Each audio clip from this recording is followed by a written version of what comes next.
ಈಗೊಂದು breaking news ಅಂತ ನೋಡೋಣ ಬನ್ನಿ.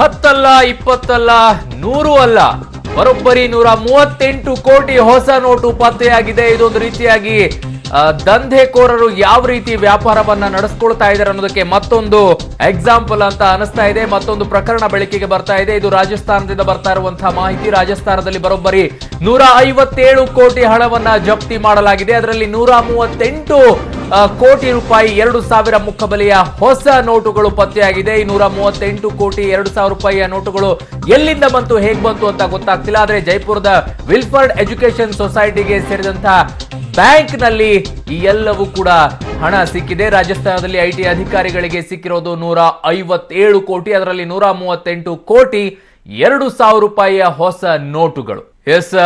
138 ಕೋಟಿ ರೂಪಾಯಿಯ ಹೊಸ ನೋಟು ಪತ್ತೆ ಆಗ್ತಾ ಇದೆ. ಬ್ಯಾಂಕ್ ನಲ್ಲಿ 2,000 ರೂಪಾಯಿ, ಎಟಿಎಂ ನಲ್ಲಿ 2,000 ರೂಪಾಯಿ ತಗೊಳ್ಳೋಕ್ಕೂ ಕೂಡ ಕಷ್ಟ ಆಗ್ತಿದೆ. ಮಗದೊಂದು ಕಡೆ ಬ್ಯಾಂಕ್ ನಲ್ಲಿ ವಾರಕ್ಕೆ 24,000 ರೂಪಾಯಿ ತಗೊಳ್ಳೋಕೆ ಪರವಾನಗಿ ಇದೆ. ಆದ್ರೆ 138 ಕೋಟಿ 2,000 ರೂಪಾಯಿಯ ಹೊಸ ನೋಟುಗಳ ಕಂತೆ ರಾಜಸ್ಥಾನದಲ್ಲಿ ಸಿಕ್ಕಿದೆ. ಅದು ಎಜುಕೇಶನ್ ಸೊಸೈಟಿಗೆ ಸೇರಿದಂತಹ ಒಂದು ಬ್ಯಾಂಕ್ ನಲ್ಲಿ ಈ ಹಣ ಸಿಕ್ಕಿರೋದು. ಕರ್ನಾಟಕ ಅಷ್ಟೇ ಅಲ್ಲ, ದೇಶವೇ ಹುಬ್ಬೇರಿಸುವಂತಹ ರೋಚಕ ಸುದ್ದಿ. ಅದು ಬೆಂಗಳೂರಿನಿಂದ ಬಂದದ್ದು. ಐಟಿ ರೇಡ್ನಲ್ಲಿ ಸಿಕ್ಕಿಬಿದ್ದಿರುವಂತಹ ತಿಮ್ಮಿಂಗಲಗಳು ಚಿಕ್ಕರಾಯಪ್ಪ ಮತ್ತು ಜಯಚಂದ್ರ ಅವರಿಗೆ ಒಂದು ರೀತಿ ಅಕ್ಷಯ ಪಾತ್ರೆಯೇ ಸಿಕ್ಕಂತಾಗಿದೆ ಅಂತ ಅನಿಸ್ತಾ ಇದೆ.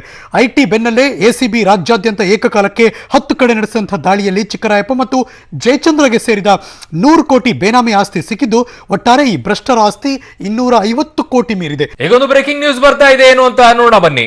ರೆಡ್ಡಿಗಳ ಕಪ್ಪು ಹಣದ ದಂಧೆ ಐಟಿ ಅಧಿಕಾರಿಗಳು ಬಯಲು ಮಾಡಿದ್ದಾರೆ. ರೆಡ್ಡಿಗಳ ಮನೆಯಲ್ಲಿ 70 ಕೋಟಿ ರೂಪಾಯಿ ಮೊತ್ತದ ಹೊಸ ನೋಟನ್ನ ಜಪ್ತಿ ಮಾಡಿದ್ದಾರೆ.